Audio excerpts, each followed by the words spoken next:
Saya dari Universitas Negeri Medan, jurusan PPKN, kelas 1E. Pada kesempatan kali ini, saya akan memperjelaskan keterkaitan laporan mini riset dengan laporan rekayasa ide. Topiknya adalah pemahaman masyarakat dengan keluarga saya tentang penggolongan macam-macam hukum yang ada. Selanjutnya, perlu diketahui bahwa masyarakat harus lebih mengetahui pengertian dari hukum. Hukum adalah himpunan peraturan yang dibuat oleh seorang yang berwenang dengan tujuan untuk mengatur tata kehidupan bermasyarakat, yang mempunyai ciri memerintah dan melarang serta mempunyai sifat memaksa dengan menjatuhkan sanksi hukuman bagi yang melanggarnya. Dan juga hukum merupakan alat negara yang mempunyai tujuan untuk menertibkan, mendamaikan, dan menata kehidupan suatu bangsa demi tercapainya suatu keadilan dan keseimbangan antara hak dan kewajiban. Anda juga harus mengetahui bahwa tujuan dari hukum. Tujuan hukum adalah mengatur tingkah laku manusia agar terarah ke hal yang positif dan tidak merugikan diri sendiri maupun orang lain. Dan juga dalam negara Indonesia terdapat 9 macam-macam penggolongan hukum. Yang pertama adalah hukum pidana Indonesia, 2. Hukum perdata Indonesia, 3. Hukum tata negara, 4. Hukum tata usaha atau administrasi negara, kelima hukum acara perdata Indonesia, keenam hukum acara pidana Indonesia, ketujuh hukum antar tata hukum, yang ke-8 hukum adat, dan ke-9 hukum Islam. Pada laporan mini riset, saya melakukan wawancara dengan keluarga saya dan tetangga saya. Jadi pada keluarga saya, yaitu ibu saya, beliau cuma mengetahui macam-macam hukum yang disebutnya hukum pidana dan hukum adat. Dan tetangga saya yang saya wawancarai adalah adik kelas saya. Adik saya ini memaparkan macam hukum, yaitu hukum pidana. Berarti dapat disimpulkan bahwa pemahaman mereka tentang macam-macam hukum itu sangat sedikit. Jadi apa faktornya? Faktornya ialah yang pertama adalah kurang kesadaran masyarakat tentang pentingnya hukum ini. Jadi kenapa? Karena mereka kurang tertarik, karena mereka cuma menganggap hal sepele hukum ini, dan mereka menganggap tanpa hukum mereka juga bisa dapat menjalani kehidupannya sehari-hari, padahal tidak. Jadi oleh sebab itu faktor ini berpengaruh. Yang kedua, faktor pendidikan. Mengapa? Karena pemerintah juga mempunyai peran penting dalam menyebarkan sistem pendidikan. Banyak sekali pemerintah yang kurang memerhatikan daerah-daerah terpencil, daerah-daerah terpelosok, sehingga mereka belum mengenali macam-macam hukum yang ada.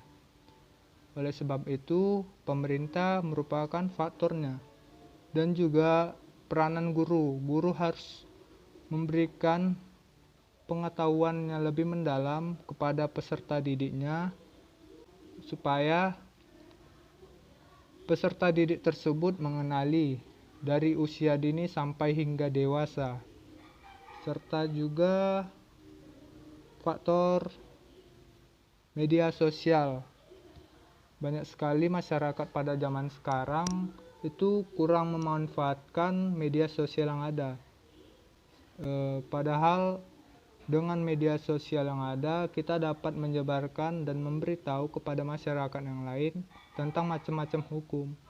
Bisa melalui Facebook, Instagram, YouTube, kita saling linknya dan kita kirim ke WA atau Facebook bisa saja.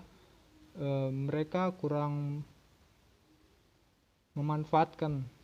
Dan pada kesempatan kali ini juga adapun yang saya lakukan tentang solusi dan juga adapun langkah-langkah yang saya laksanakan untuk menjadikan solusi, yaitu langkah yang saya tawarkan ialah untuk solusinya adalah berbaur, bersosialisasi agar kita dapat mengenali pemahaman macam-macam hukum yang ada dan serta dapat melaksanakannya dengan baik.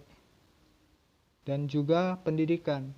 Pendidikan merupakan hal yang penting untuk dilaksanakan sebagai langkah-langkah untuk memajukan pola pikir dan kesadaran tentang hukum, supaya ilmu pendidikan yang sudah seorang dapatkan agar lebih menyumbangkan ilmunya kepada masyarakat yang kurang mengetahui macam-macam hukum yang berlaku karena minimnya pendidikan yang ia dapatkan.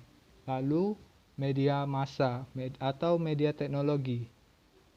Media massa yang berkembang pada saat ini juga merupakan langkah yang harus dilakukan agar tidak melakukan pelanggaran-pelanggaran karena tidak memanfaatkan teknologi yang ada.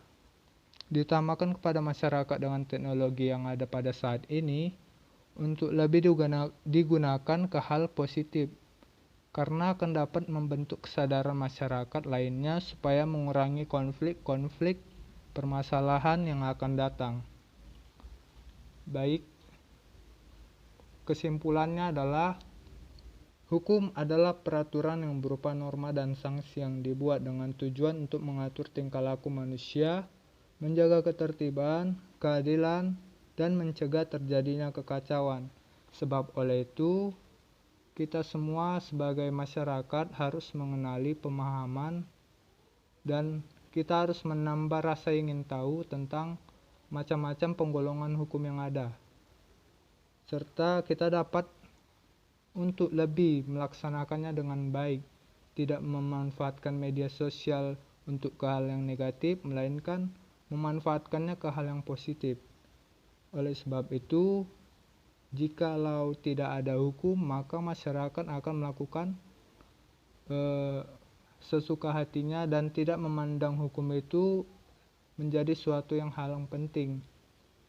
Oleh sebab itulah, rekayasa ide yang saya lakukan bermaksud untuk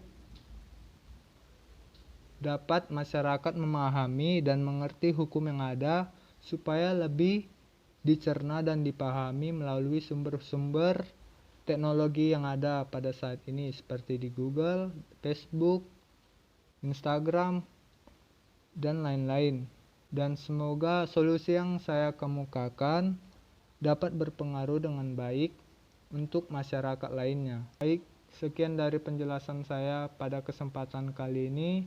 Saya berterima kasih kepada pihak-pihak yang telah membantu saya dalam menyelesaikan laporan mini riset ini dan juga terutama kepada dosen saya, Bapak Arif Wahyudi SHMH.